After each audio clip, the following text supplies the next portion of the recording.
Hi, I'm Mary from Green Left. Today I'm speaking with Frances Cheffins, who is one of the leaders of the What Were You Wearing charity, which has organised large rallies raising the issue of domestic violence. They also do a lot of support work as well as education and advocacy. Frances will tell us about their next action, which will take place on November the 15th this year. But before we begin, I acknowledge that we are on stolen land. The rightful sovereign owners are the Wurundjeri. This land was never ceded, and it always was and always will be Aboriginal land. If you like what we're doing, you can become a Green Left supporter for as little as $5 or even $10 a month. Thanks for listening. How did the group first form, Frances? I'm Frances. I'm the project manager of What Were You Wearing's upcoming event, National Move for Them Day. This formed around Sarah Williams about, I want to say a few years ago now, maybe 4 years ago. And she initially started it from a response of her own experiences with sexual violence. Sarah experienced and saw, like many of us victim survivors, a big gap after the assault or rape has occurred. There is often a massive sense of hopelessness and isolation for the victim survivors, and in our current system of governance that largely invalidates and illegitimises these experiences, there isn't many immediate and obvious support mechanisms and services for victim survivors through the current governance structure that we have. Mm-hmm. I think unfortunately, but very necessarily, there is a really big need for community-led organisations to step up and fill that role, and I think that's what Sarah saw and has tried to fulfill since then.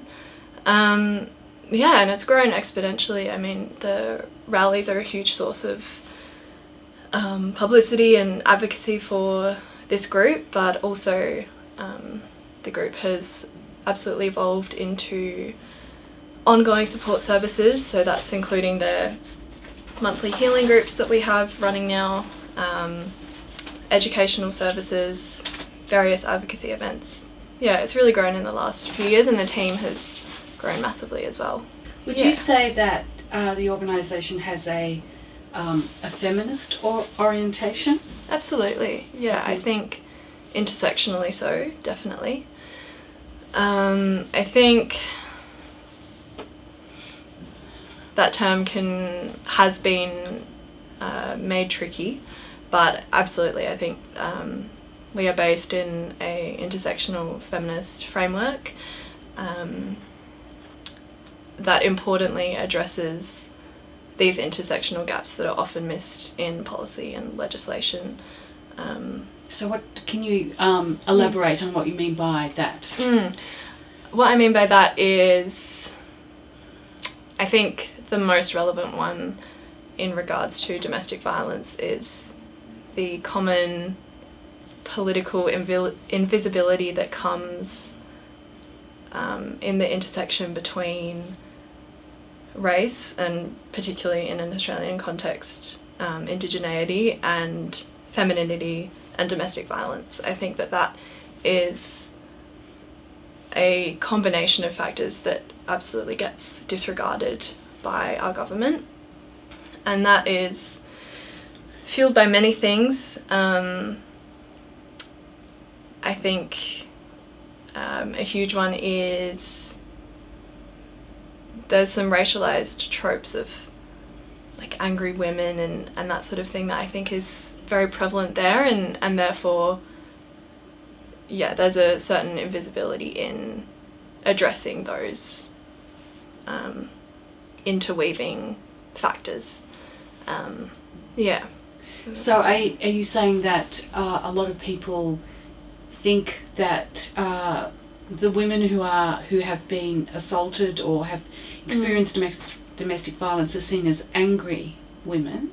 I would say, yeah. I think that is a very racialized trope. I don't think that that's applied to white women as much at all. Okay. I think, I would say. But I think But that's interesting, isn't it? Because you would expect if someone has been assaulted that the natural reaction would be anger. Yeah. So, so that people, so you'd think that people would expect that and understand it. And are you saying it's actually being used against, especially Indigenous women? Absolutely. Yeah, I would say. I think there's various ways that victim survivors can be framed. I think a lot of them aren't very positive. I think a juxtaposition to that is actually the passivity that is placed on victim survivors as well. And out of our complete inconducivity of, again, our structures of accountability and structures of governance, the inconducivity to addressing private issues like this, or like domestic violence.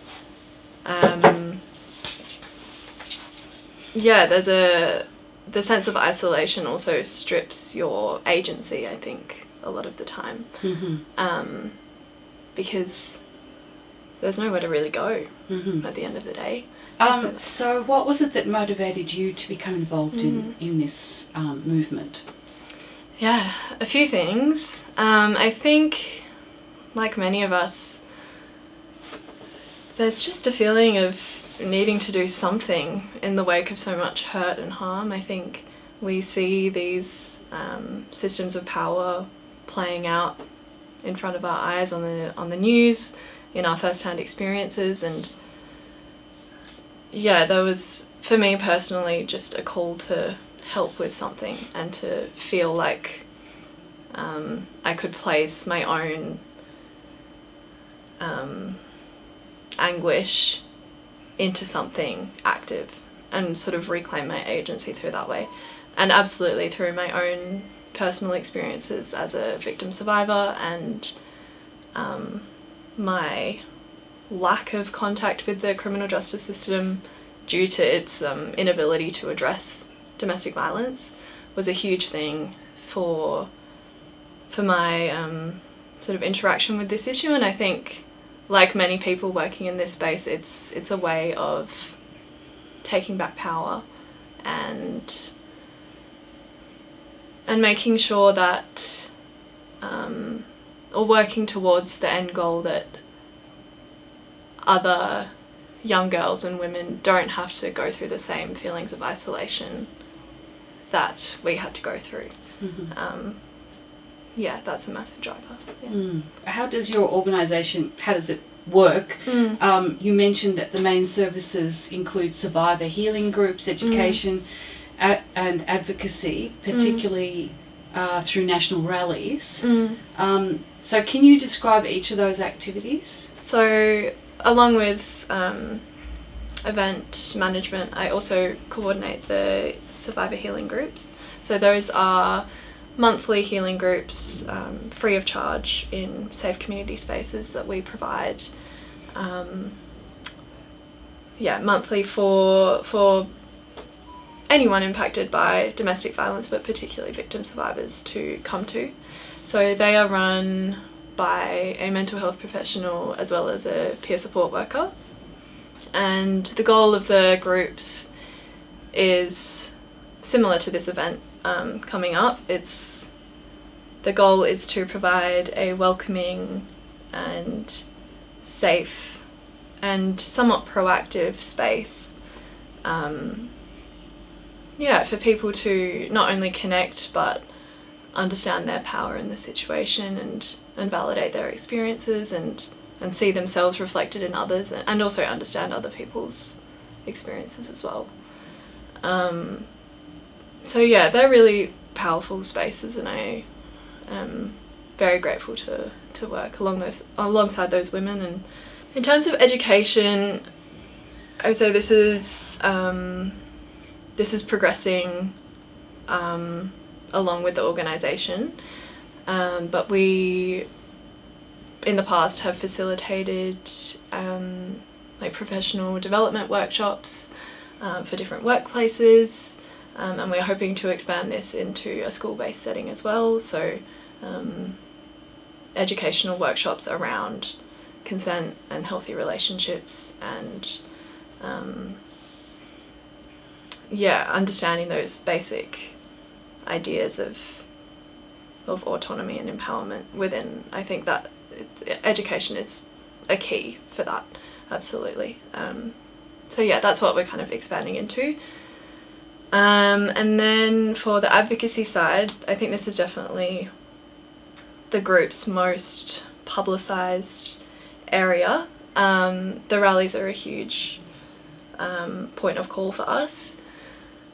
So as you would have seen last year, the national No More rallies against domestic violence, that was a huge turnout and resulted in pretty significant government action. Yeah, I think, I mean, I'm not sure if you want to get into this now, but in terms of this upcoming event, which is within our advocacy sector, that is, we're trying to find new ways of advocacy that doesn't result in re-traumatisation, which I think, whilst the major rallies make a huge point and are extremely impactful and successful in their standing and what they do, just from my personal experience organising and attending them and speaking to the people there, they can be very stressful and re-traumatising places, I think. Because people are speaking about the topic in a public arena? People are speaking, it's a very high stress environment, which I think often, unfortunately, places the onus and the responsibility of domestic violence onto the people on the street fighting for their rights. Do you get the impression that women that the emphasis is on women, that they have to fight on their own, and the rallies are an example of that? Is that what you mean by it? I think there is an essence of that. I think what Move for Them is trying to do is it's trying to converge advocacy with recovery. So how can we continue to call those who are responsible to action and place the responsibility where it needs to be, whilst also creating a safe environment and safe space for victim survivors to come and feel supported and held, and not necessarily feel like it's their problem to solve. Yeah, which I think, whilst rallies, that is not an intentional aspect of those events at all. I mean, I've organised the Melbourne rally last year. I ran it, and I absolutely am so proud of the things that came from that. It is a side effect, I think, of them, that it places a lot of the onus onto the people attending to sort of fight for themselves, where I think there's a huge requirement for safety and connection that can end in advocacy, but can also achieve other things at the same time.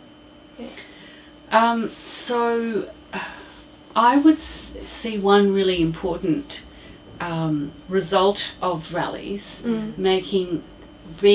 keeping the issue in the public eye, and keeping the issue in the public eye in the sense that women are putting their demands and saying this is what has to be done to address this. Absolutely.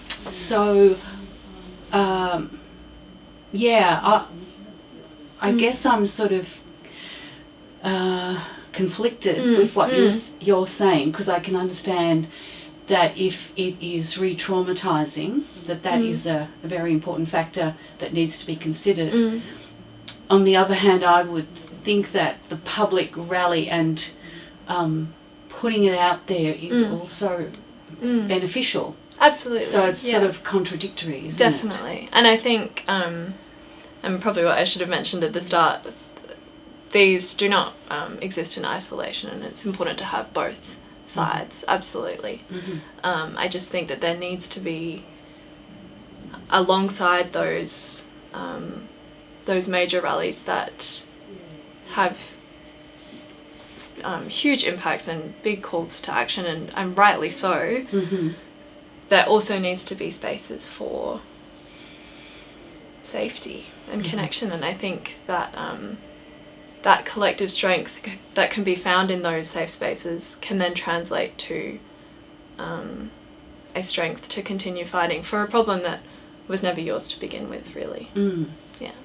Yeah, so I guess another possible impact of the rallies would be showing strength. So wouldn't that be a way to strengthen also solidarity, because a lot of people, as you said, go to those rallies. So they would be positives from having rallies. Do you agree with that? Absolutely, yeah. I think strength can come in different forms as well. Absolutely, there is so much strength found on those days. But there's a lot of exhaustion as well, and I think, I think that there's room for many forms of advocacy. I think that we can at least have that. And but I do agree, absolutely, the rallies have a huge, essential importance to both the organisation and the issue. I just think that victim survivors as well should be given more spaces to connect with one another and identify what has happened to them in a welcoming environment and a calm environment, and develop from there. You mentioned earlier that there had been government action as a result of the rallies. What specifically are you referring to? I don't want to claim that the governmental action following the rallies was a direct response from our calls. I think that, that's not how the government works. That's not how the budget is planned. It can't be. Their decisions aren't as snappy as that, as much as we would like to think. But I think it did have a massive informance in the budget announcement that was made for the 100 million dedicated to domestic violence, as well as the government calling for a national emergency for domestic violence. So it's a way up. I mean, realistically, we know how slow government processes are and how priorities are given and what fuels those, but I think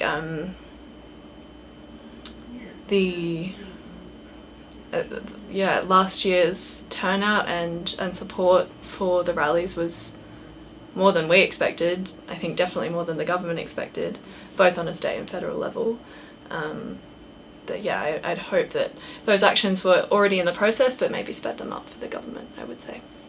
I definitely believe that your rallies had an impact, and whatever action the government has taken would be a result of that. So I would pat myself on the back if I was you, because I definitely. Yeah. Okay, so education, you were saying professional development and you want to get into schools. You have you had any success in either of those two areas? Well, the curriculum side of those programs is still being developed by the education team. So, and I'm personally not involved with that, so I can't speak too much to that. We had a recent professional development workshop that went really successfully, and that was led by Sarah herself. It's still very much within the initial planning phases of the school side. I think the organisation massively recognises the centrality of education in preventing domestic violence, and that's a really important pillar to addressing such an issue, and especially from a young age. So I think driven with that goal, these programs are developing, but yeah, they're very much in the early stage at the moment, I would say. From my understanding, the workshops will be going into professional spaces and giving workshops on respectful workplace relationships. Themes surrounding that is what they'll be driven by. Well, firstly, the system is not made to address these issues. I mean, when it was made, domestic violence wasn't even considered an issue, and it's entirely, or it's very often within the private sphere, which the criminal justice system is a public mechanism. It just simply, they do not work together. So yeah, the process, if the victim survivor can even access the criminal justice system, which is extremely limited, it is a hugely re-traumatizing process. It's filled with invalidation, silencing. There are so many mechanisms of the law that implicitly deny victim survivors of both their experience but also any form of positive outcome in the situation. So absolutely, there's so much that the government can do. I could talk about this for a very long time. I think that a really interesting space is restorative justice, and I would hope that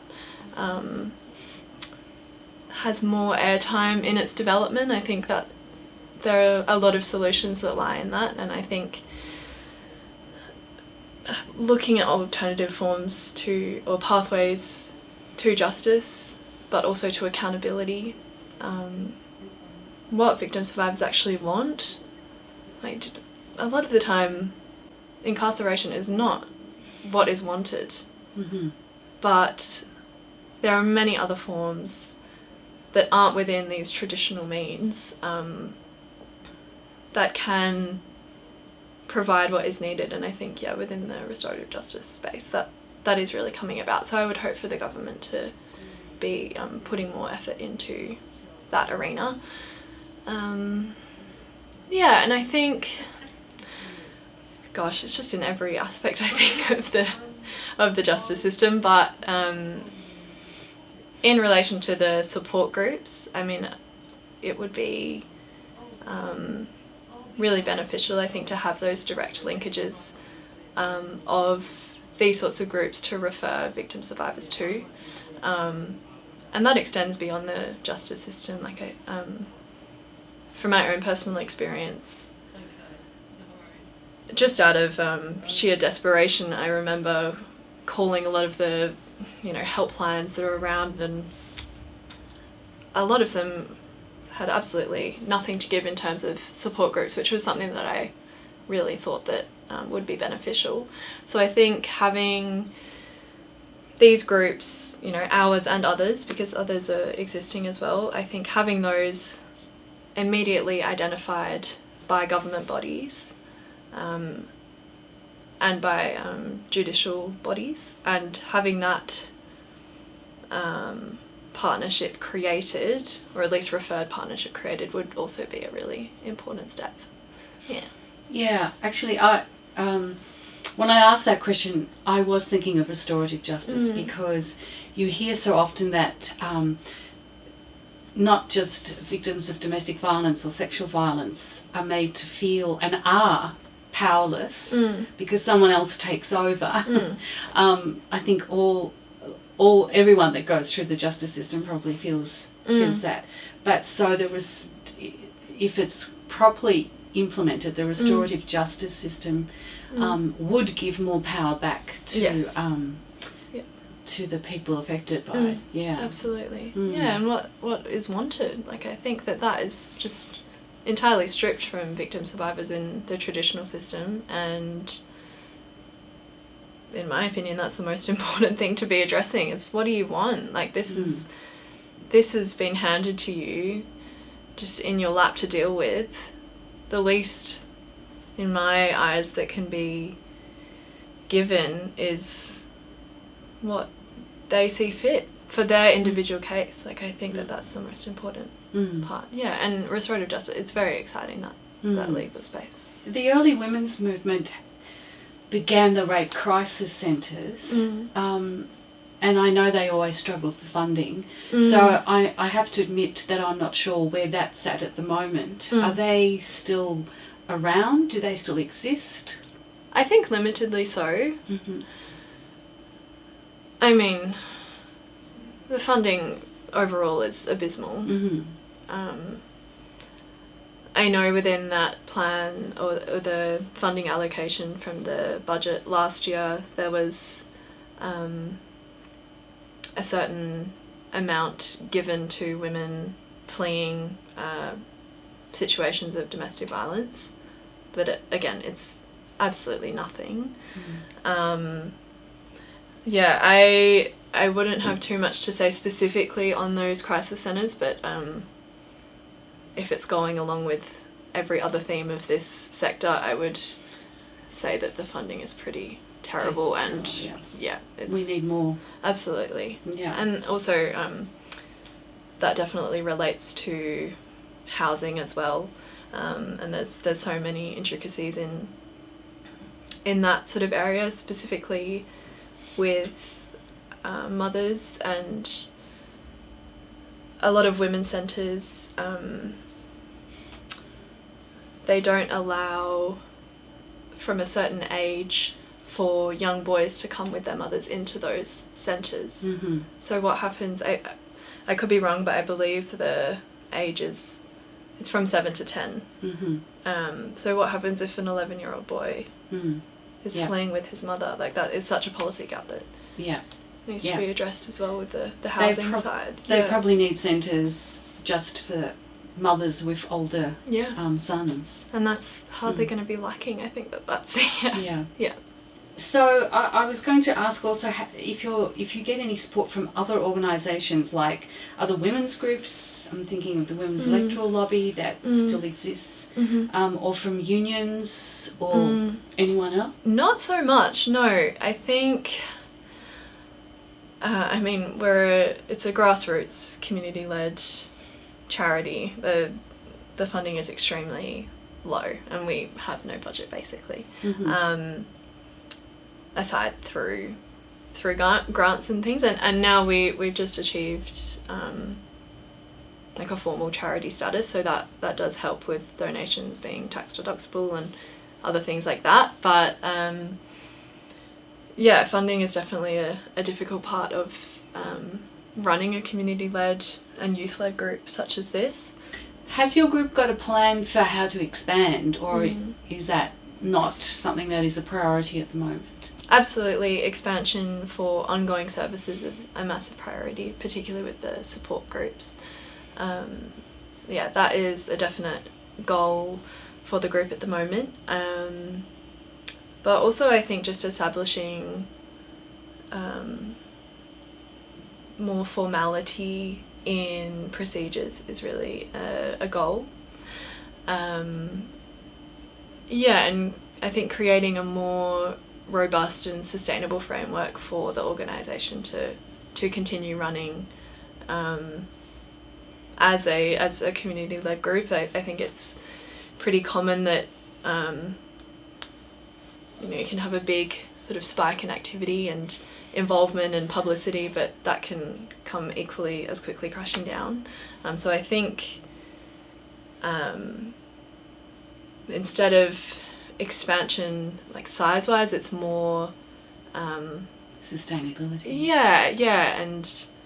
And the ongoing services that can be provided, because that is what's needed at the end of the day. The advocacy events are hugely important, as you were saying, to keep the issue relevant and in the news. That's unfortunately that lies on groups like us.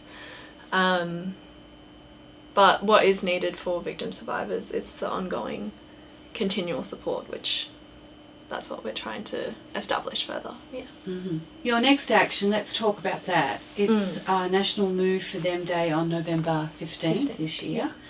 Can you tell us all about it, please. Absolutely. So National Move for Them Day is a day of both advocacy and recovery coming together. So it's basically looking at alternative pathways to justice and how these can be achieved by uplifting survivors whilst also calling those responsible to action. And it's through experimenting with how movement can be used as a site of recovery, but also to be public and to make noise and to be visible in the issue. So the day will... So firstly, there's 7 different locations across Australia where this is occurring. Each location is a little different in structure and size, but for the most part, the days will start with a collective run walk before moving into speeches from community advocates and members of parliament and authors and other figures in the space. And then following this, there will be trauma-informed movement sessions. So this in Melbourne is looking like a self-defense workshop, followed by trauma-informed yoga. But in other locations, it's looking like Zumba, Pilates, a dance workshop, whatever. Yeah, it's very varied, and it's about celebration and strength together, and yeah. So that's kind of the structure of our days.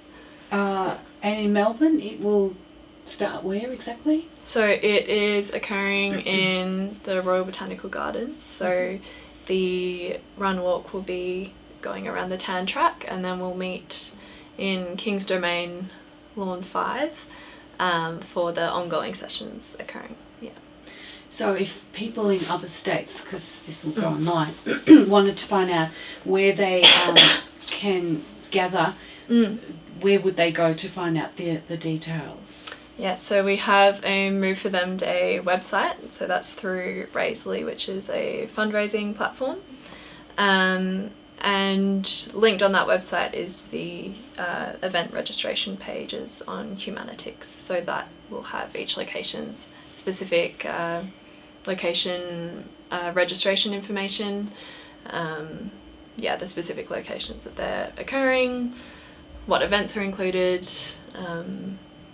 accessible pathways to the event, that sort of thing, that will be provided. Are there any demands that are going to be raised on November the 15th? 15th. It's more... No, there's not specific calls to action for the government. It's more so in recognition of the 103 women killed last year due to domestic violence, but also all those impacted by the same intent. So it's recognising those lives lost and exploring different pathways of justice that we can come to together and find strength together in different forms. Yeah. What's next after November 15th? Have you got plans further along? Yes, so going forward beyond Move for Them, as I was saying earlier, it's definitely an expansion into the ongoing services that we have. So there's a lot more energy being put into the community support groups, as well as the education programs. And yeah, rallies will definitely be upcoming in the future. Well, in the Melbourne event specifically, there are MPs involved in speaking. So we'll have Anasina Gray Barbario, who is a member for Victoria. She will be speaking at the event. There's continual pressure on our government and what more they can be doing.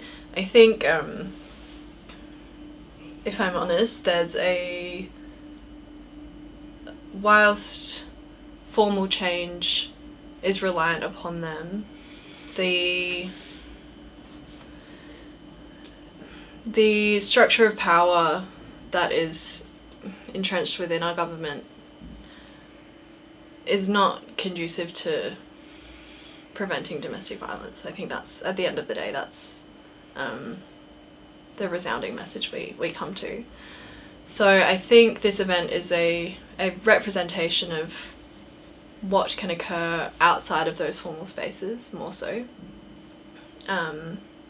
whilst those systems are being improved. I think those things can work alongside each other, and it's important to have alternative pathways demonstrated and offered for those to then be formalised.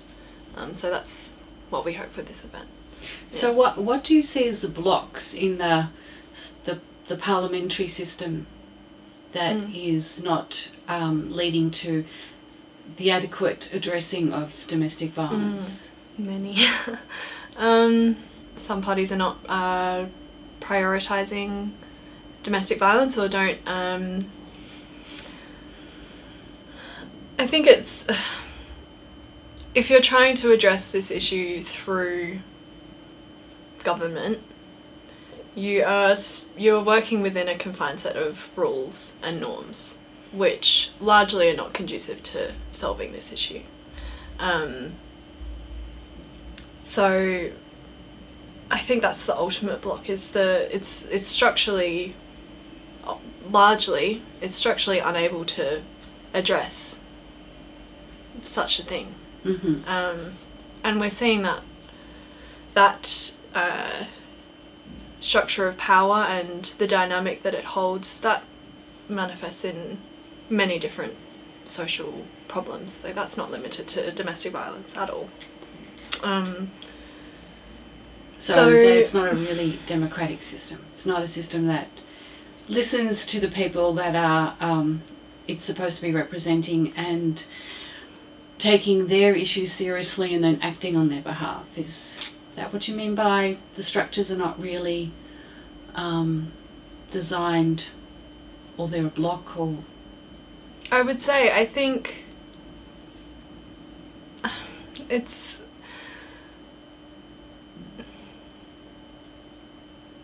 even within a democracy, there are still voices and perspectives that are privileged over others. Like, that doesn't limit that. And I think so in the domestic violence sphere, what voices do you see as being the ones that are the loudest or being listened to rather than women? I think, gosh, I don't even know if any voices are being privileged in the space. I don't know whose are, to be honest. I think it depends on the motivations and intentions of the government, but also what the public is demanding and focusing on. I think that voices aren't necessarily privileged, but some are absolutely silenced, and paired with that, the responsibility is often misplaced. The responsibility for domestic violence. I think that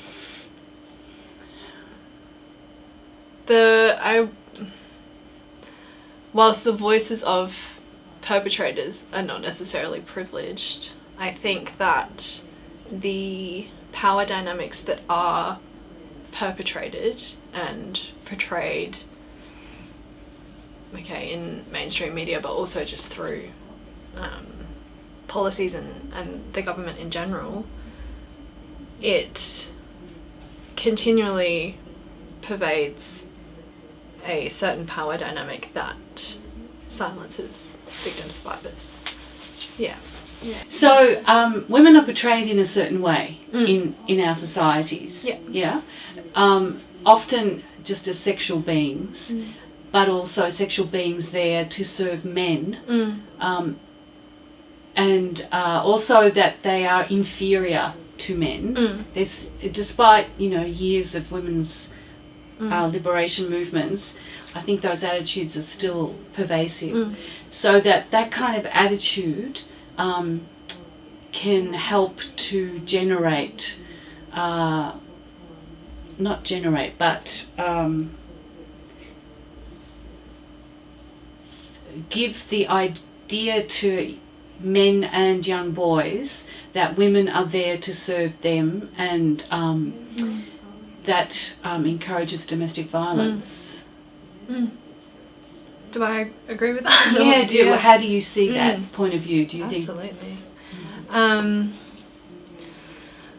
Well, there are many mechanisms that reinforce that power dynamic between men and women, or at least men's domination. I think that first of all, a lack of education around healthy relationships is a major pillar of that. I think that the development and increasing access of pornography and social media is hugely responsible in our current age for how young boys are viewing women and what is acceptable and what the role of women even is.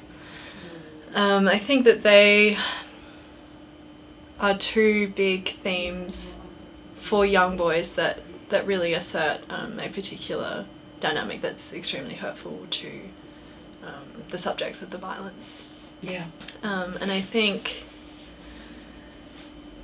yeah, I mean,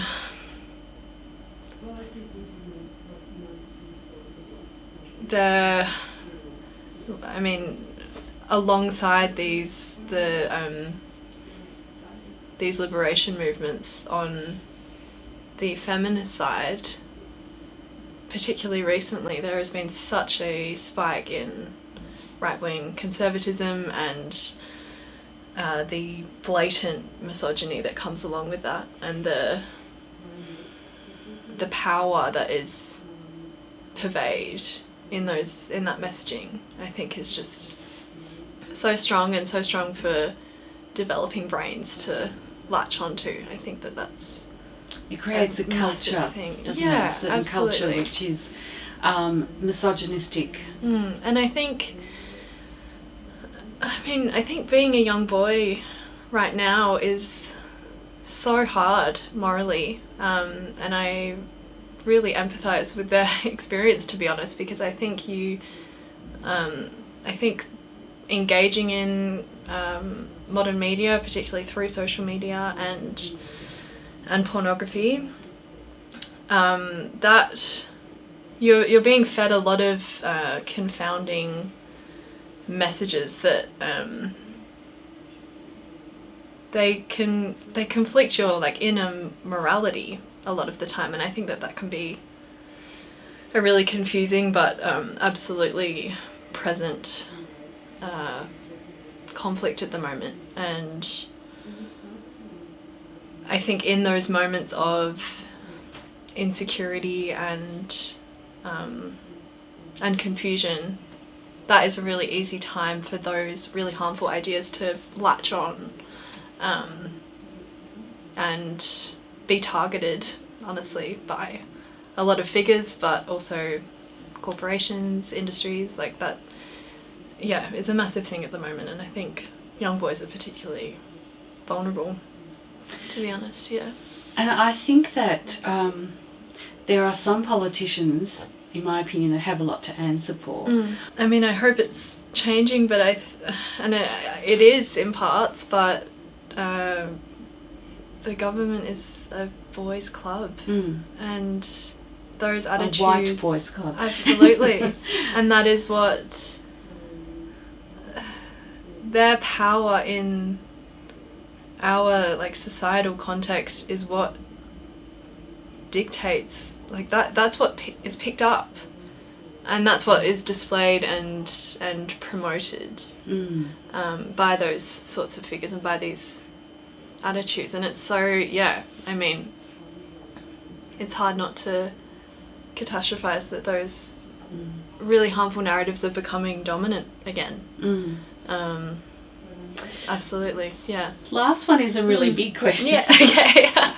How do you think we're going to solve this issue? Gosh. I'd love to know, otherwise I'd do it. No, I think it's together. I think that, gosh, there's a lot of bravery required, and unfortunately from the, it's not an issue that wants to be talked about or solved, because it is extremely complex, but also it requires a significant cultural transformation that will take a long time, I think.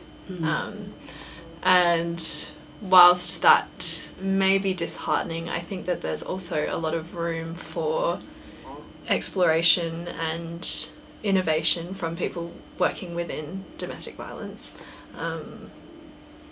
which can be framed as a really exciting thing. There's so much room for growth and for new ideas and for participation, and I think just first from identifying that our current, first of all, mechanisms of accountability, our current services to victim survivors are not working in the slightest.